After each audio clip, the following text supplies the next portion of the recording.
தமிழக முதல்வர் காஷ்மீருக்காக ஒரு குரூப் ஐஏஎஸ் ஆபீசர் அனுப்பிச்சு விட்டு எங்களெல்லாம் கவனிக்கக்கூடிய ஒரு பொறுப்பாக கொடுத்துருக்காங்க. உண்மையிலே எங்களை ரொம்ப கவனிச்சுட்டு தமிழக முதல்வருக்கும் இந்த ஆட்சிக்கும் நாங்கள் நன்றி தெரிவிக்க கடமைப்பட்டிருக்கிறோம். இப்போ நாங்கள் இந்த மாதிரி போகணும், ஊருக்கு போகணும், பிள்ளைகள்லாம் பதறுது அப்படின்னு சொல்லி சொன்னால் உடனே எங்களுக்கு வேன்லாம் அரேஞ்ச் பண்ணி கொடுத்துருக்காங்க தமிழ்நாடு கவர்மெண்ட் சார்பாக. மிலிட்டரியும் நல்லா கோஆபரேட் பண்ணாங்க. கோஆபரேட் பண்ணும்போது எங்களில் வந்த ஒரு நபருக்கு திடீரென்று ஹார்ட் அட்டாக் வந்துருச்சு. இதை கேள்விப்பட்டோன்னே ஹார்ட் அட்டாக் வந்துருச்சு. ஹார்ட் அட்டாக் வந்தவொடனே அவரை இமிடியேட்டா வந்து அந்த லோக்கல்ல இருக்க எங்களுடைய டிரைவர்ஸ், அந்த லோக்கல் டிரைவர்ஸ் ரொம்ப ஹெல்ப் பண்ணி இமிடியேட்டா இங்க உள்ள ஹாஸ்பிட்டல்ல சேர்த்தாங்க.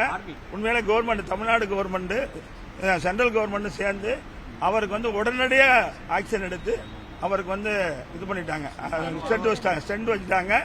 எல்லாம் ஆரோக்கியமா இருக்காங்க. இந்த புதுக்கோட்டை கலெக்டரா இருக்கக்கூடியவங்க எங்க பேஷண்ட போய் பார்த்து அவங்களுக்கு எல்லா உதவியும் பண்ணி தரணும்னு சொல்லியிருக்காங்க.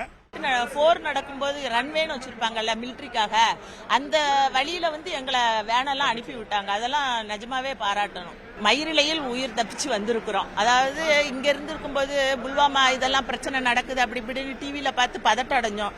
ஆனா ஒரு பதட்டமான சூழ்நிலையில இருந்து தப்பிச்சு வந்திருக்கோங்கும் போது கடவுள் உயிர் பிச்சை தான் போட்டிருக்காரு.